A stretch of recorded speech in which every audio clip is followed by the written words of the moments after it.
Prevenção de acidentes e promoção da cultura da paz. Esses são temas trabalhados por alunos do curso de Fonoaudiologia da Unesp em escolas da rede pública de Marília.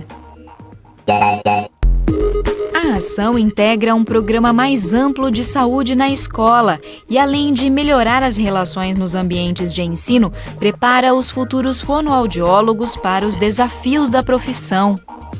Na entrevista do dia, vamos conhecer em detalhes o livro Adaptações Curriculares na Inclusão Escolar, da vice-diretora da Faculdade de Ciências da Unesp, a professora Vera Capellini. É sexta-feira, 7 de dezembro, e o Unesp Notícias está começando.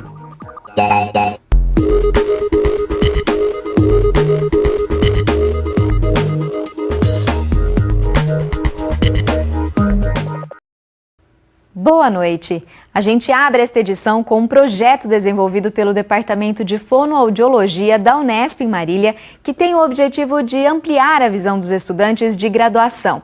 Por meio de atividades variadas, eles buscam mudar as relações entre alunos e professores e também a própria realidade de escolas da rede municipal de ensino.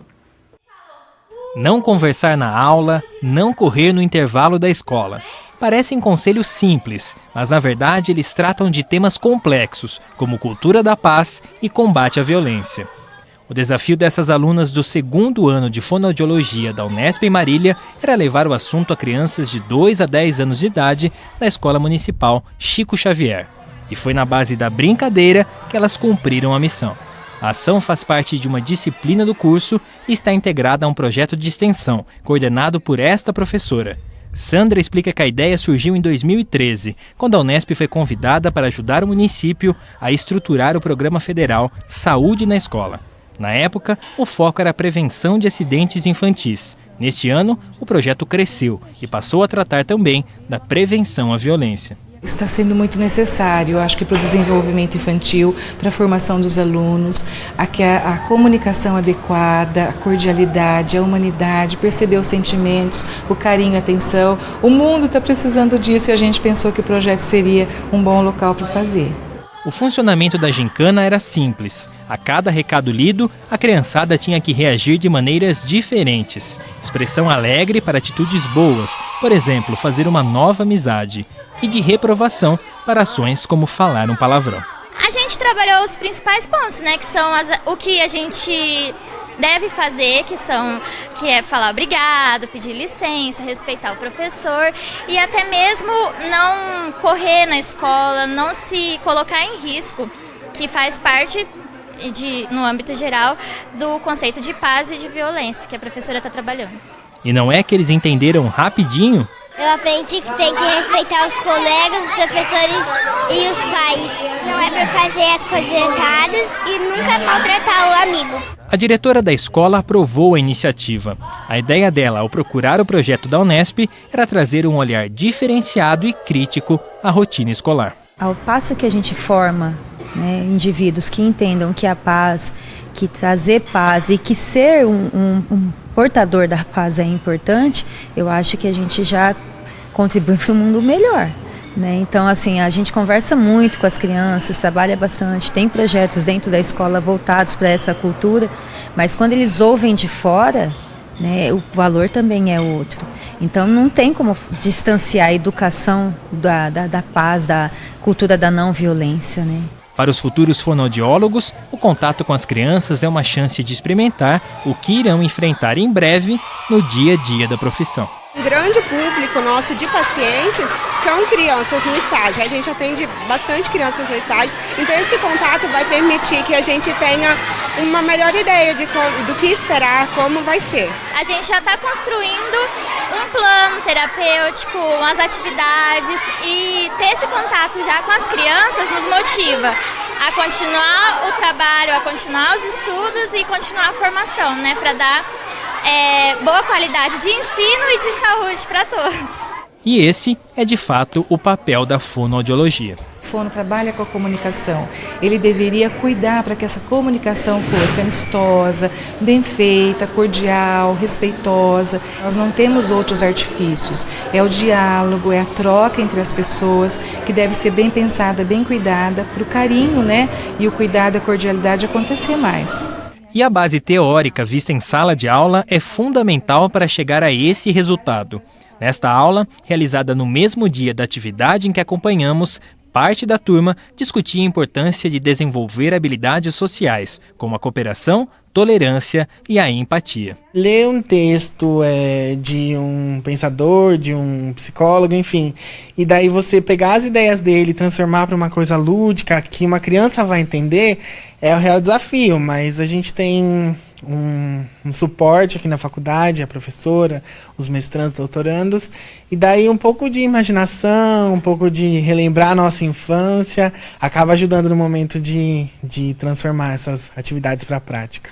A expectativa é que, a partir de experiências como essa, as possibilidades de atuação na área da fonoaudiologia sejam cada vez mais ampliadas. Eles também têm um outro jeito de ver a escola, de chegar na escola para promover saúde, para promover comportamentos saudáveis, perceberem que eles podem atuar no intervalo, na sala de aula, com pais. Eu acho que isso vai agregar, eles vão ter esse ensinamento, vamos dizer, como uma complementariedade que pode haver na profissão.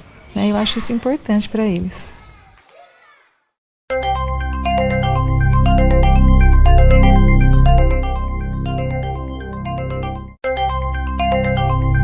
Céu parcialmente nublado, sem chuva na maior parte do estado de São Paulo neste sábado. A exceção fica por conta de uma pequena faixa que passa pelas regiões norte, leste e sul. Nessas áreas podem ocorrer pancadas isoladas. Em Bauru, a previsão é de predomínio de sol ao longo de todo o fim de semana. Neste momento, a umidade do ar está em 50%. Os ventos são de 10 km por hora. Hoje, os termômetros variaram entre 18 e 32 graus. Para amanhã, mínima de 17 e máxima de 27 graus. A gente continua a falar de educação.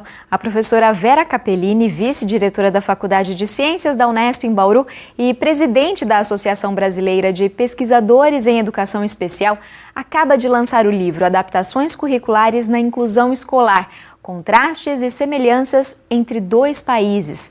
Num bate-papo com o repórter Otávio Frabetti, ela conta um pouco mais sobre a pesquisa que deu origem a essa obra e também comenta a importância do trabalho contínuo de educadores e gestores públicos para garantir que a educação de qualidade esteja ao alcance de todos. O livro é resultado do pós-doutorado da professora Vera Capellini e foi lançado neste ano na cidade de São Carlos, no 8º Congresso Brasileiro de Educação Especial.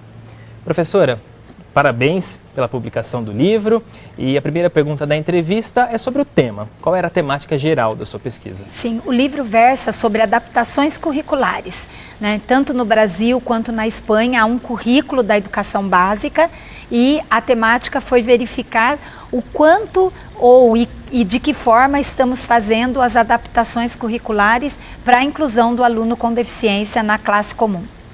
Você analisou adaptações em 2 currículos, né, escolares, no Brasil e na Espanha. Por que a escolha por esses currículos desses 2 países? Isso. Inicialmente, porque anterior à nossa Política Nacional de Educação Especial na perspectiva da educação inclusiva, o Brasil já via um documento sobre adaptações curriculares.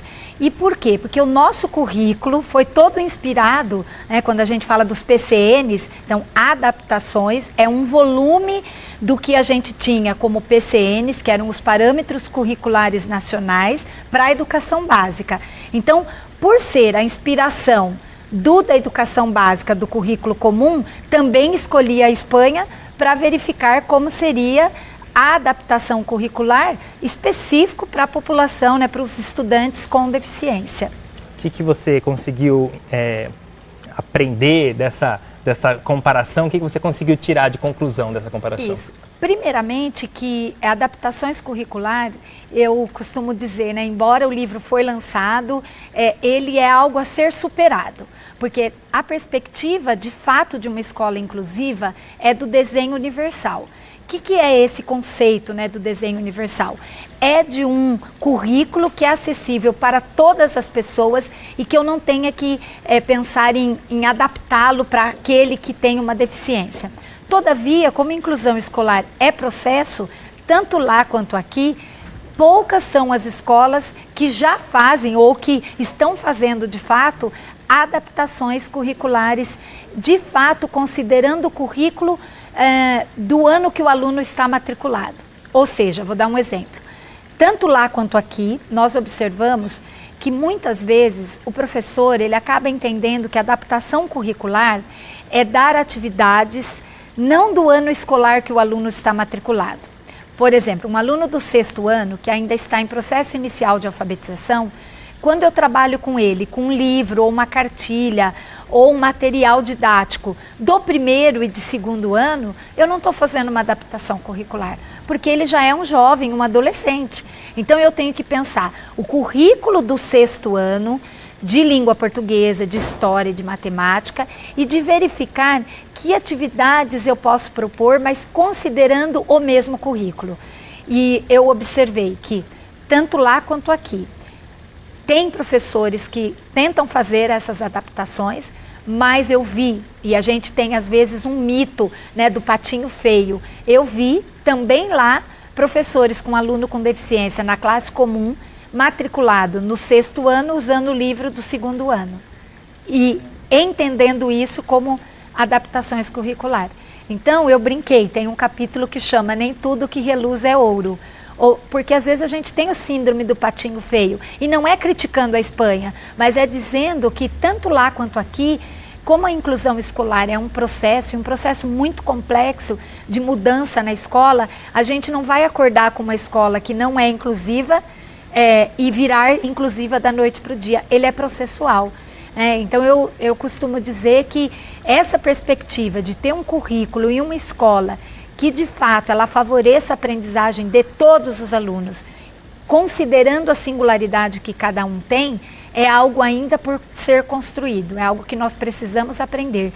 E passar pelas adaptações curriculares, né, e fazer o contraste e semelhanças entre dois países é um processo. Então não é que está tudo perdido ou a gente joga fora, não. Porque a gente também viu, por exemplo, professores fazendo uma adaptação curricular de um aluno que tinha transtorno global do desenvolvimento, né, autismo, e ele, diante de uma prova muito longa, quando o professor separava em partes para ele, ou seja, o currículo era o mesmo, mas a metodologia, o recurso que foi a forma como ele avaliou, separar em pequenas partes e dava uma de cada vez, é uma modificação que favorecia que ele conseguia fazer aquela avaliação.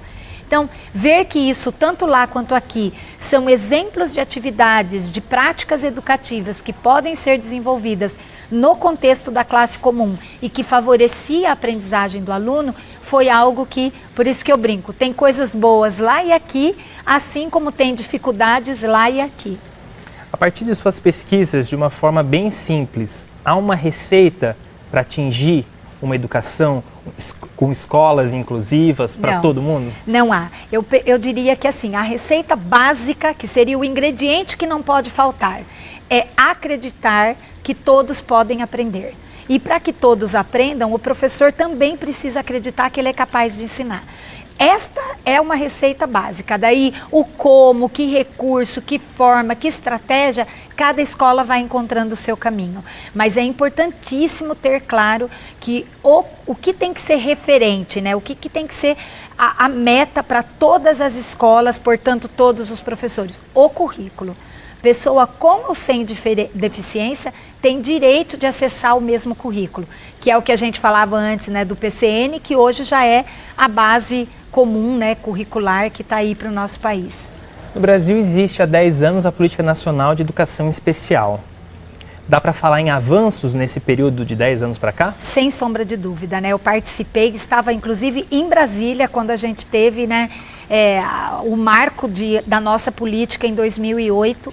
E ela foi uma política que, de fato, ela não é prescritiva, até porque o Brasil ele é muito grande. Se ela fosse prescritiva, é muito complicado para todo mundo. Então, ela é, como o nome diz, né, uma política. Mas a operacionalização dessa política num país que é tão grande, ainda a gente tem muitas dificuldades para se melhorar e implementar. Mas teve muitos avanços. Eu vou dar como exemplo aqui, nossa cidade. Bauru, se a gente pensar que há 10 anos atrás nós tínhamos mais de 200 crianças estudando numa escola especial, enquanto escola segregado, hoje, 2018, 10 anos após, nós não temos nenhuma. Então, se vocês, para quem está escutando, Bauru hoje, na educação infantil, que é a primeira etapa da educação básica, nenhuma. Onde essas crianças estão? Na escola comum, com o apoio, inclusive, da escola especial, que tem a perspectiva não só mais de escola, de ser apoio. Então, a nossa escola especial do município, para algumas exceções, ela ainda funciona como escola, mas ela atende mais de 100 crianças como atendimento educacional especializado, no contraturno. Então, o aluno vai para a classe comum, estuda com os demais, isso é benéfico tanto para o aluno que tem deficiência quanto para o que não tem, é benéfico para o professor e para a escola pensar as suas práticas e modificar. E hoje, por isso que eu falo, então eu participei, teve avanço, hoje a gente tem de norte a sul do país muitas crianças com deficiência, então o acesso a gente já mudou drasticamente. Eu diria que a curva se inverteu. O que era a maioria na escola especial, hoje a maioria está na escola comum. Lógico que tem desafios. A gente não garantiu a aprendizagem de todos, mas como são só uma década, eu vejo que tem coisas que podem sim aprimorar, que precisa de atualização, mas o princípio, enquanto estudar, porta de entrada na escola comum, precisa ser mantido. Professora, nessa década então em que existe a política nacional, atualmente ela passa por algumas discussões para tentar remodelar alguns pontos, para mudar alguns pontos. E o entendimento que sempre se teve, é que os alunos com deficiência deveriam estar nas escolas regulares, junto com os demais alunos.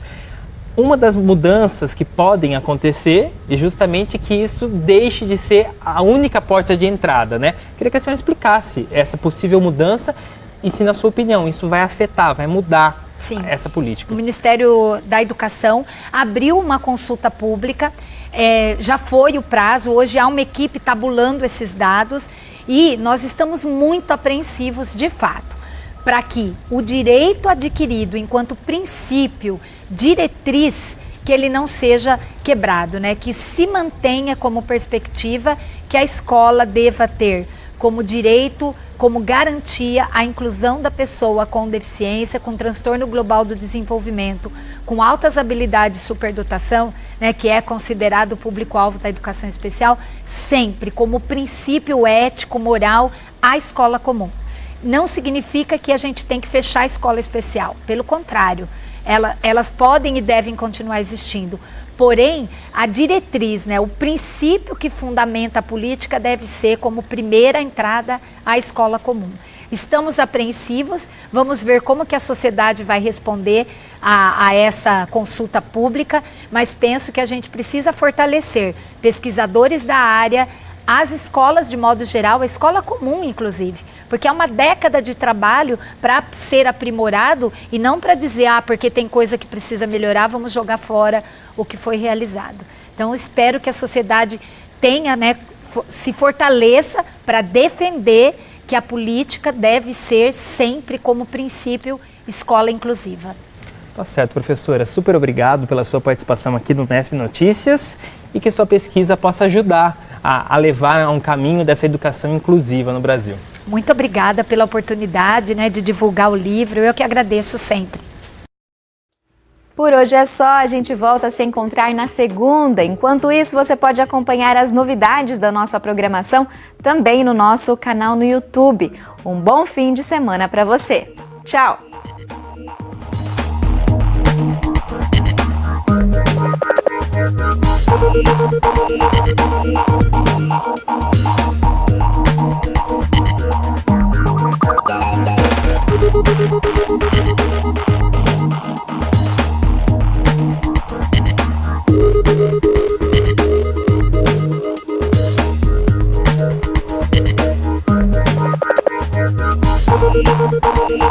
Thank you.